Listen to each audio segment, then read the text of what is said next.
น้ำท่วมประเทศลาวทั้งภาคกลางภาคเหนือภาคใต้ทุกภาคก็ว่าได้พี่น้องท่วมหนักท่วมเอาแท้เอาว่าท่วมแบบผิดปกติท่วมบ่คือเก่าบ่คือแต่กี้แอดมินตอนยังน้อยนี่เห็นน้ำท่วมนี่น้ำท่วมเป็นน้ำท่วมธรรมดาเป็นน้ำแกงธรรมดาบ้านนี้เจ้าหน้าที่บ้านเมืองบ่เคยศึกษาบ่เคยเตรียมการไว้เนาะแต่ละปีนี่น้ำท่วมมานี่ติดต่อกันนี่4-5 ปีแล้วที่มันผิดปกติน้ำที่มันบ่เคยท่วมแบบคือเก่าแล้วนี่ก็ยังบ่เคยเป็นบทเรียนเนาะให้แก่เจ้าหน้าที่บ้านเมืองเนาะก็ยังคือเก่า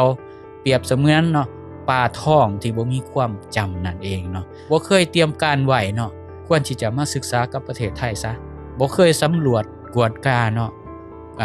ผลกระทบแอดมินเคยเห็นแต่ยังน้อยนี่น้ำแกงขึ้นนี่เห็นน้ำท่วมนี่น้ำท่วมเป็นน้ำท่วมธรรมดาเป็นน้ำแกงธรรมดา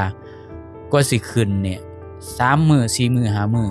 แต่ว่าน้ำท่วมทุกมื้อนี่ไปไวมาไวมาเป็นคลื่นมาเป็นคือน้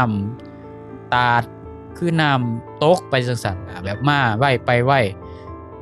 บางเทื่อก็มาตอนกลางวันบางเทื่อก็มาตอนกลางคืนบางเทื่อก็มาเป็นคลื่นเนาะพัดบ้านเรือนซ่านรถอีหยังเสียหายปีนไปเบิดนี่มันผิดปกติแหละพี่น้องแล้วก็ยังบ่เห็นนายกหรือว่าผู้นำลาวการนำลาวนี่ออกมาช่วยเหลือหรือว่าให้กำลังใจแต่อย่างใด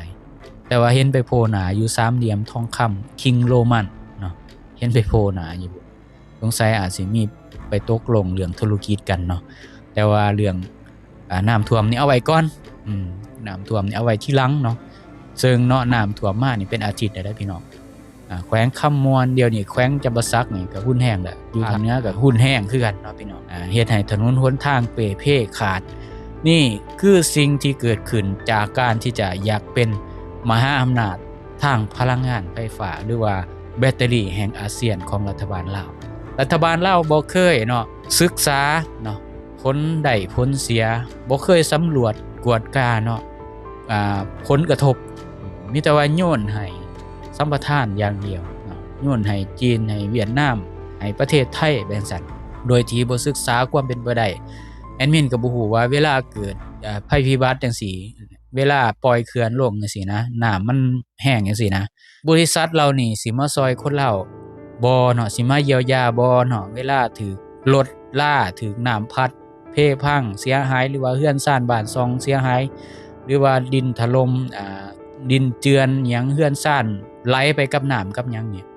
บ่ฮู้ว่าเอกชนหรือผู้ที่รับสัมปทานนี่มาซอยบ่คือสิบ่มีเนาะเพราะว่ามันบ่มีการศึกษาผลกระทบบ่มีการสำรวจบ่มีสัญญาที่จะ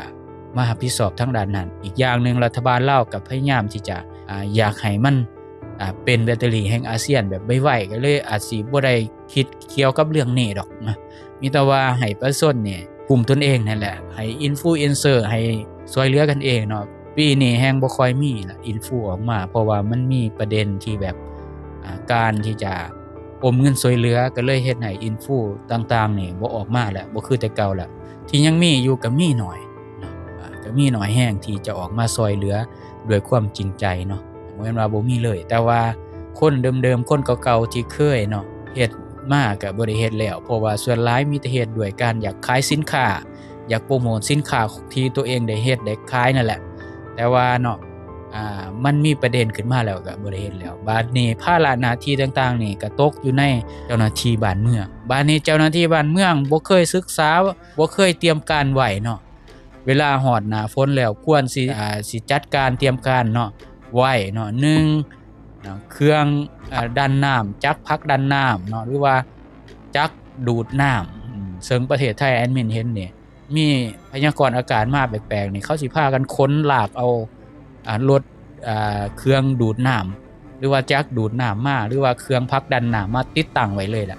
ฮอดฤดูจังซี่มีพายุมาติดต่อกันจังซี่แต่ว่าประเทศลาวนี่บ่เคยศึกษาความเป็นไปได้แอดมินว่าควรที่จะมาศึกษากับประเทศไทยซะถ้าแม่นว่าเฮ็ดหยังบ่ได้ขนาดนั้นคันแม่นว่าคิดบ่ออกขนาดนั้นเนาะพี่น้องเนาะ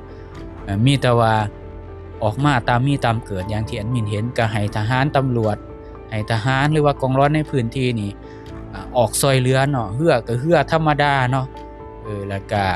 บางหม่องก็มีแจก มีแจกข้าวสารอยู่คือกันแต่ว่ามาเทื่อเดียวแล้วก็แล้วแต่ว่าถ้าเป็นประเทศไทยแอดมินเห็นนี่จักแม่นรัฐบาลจักแม่นเอกชน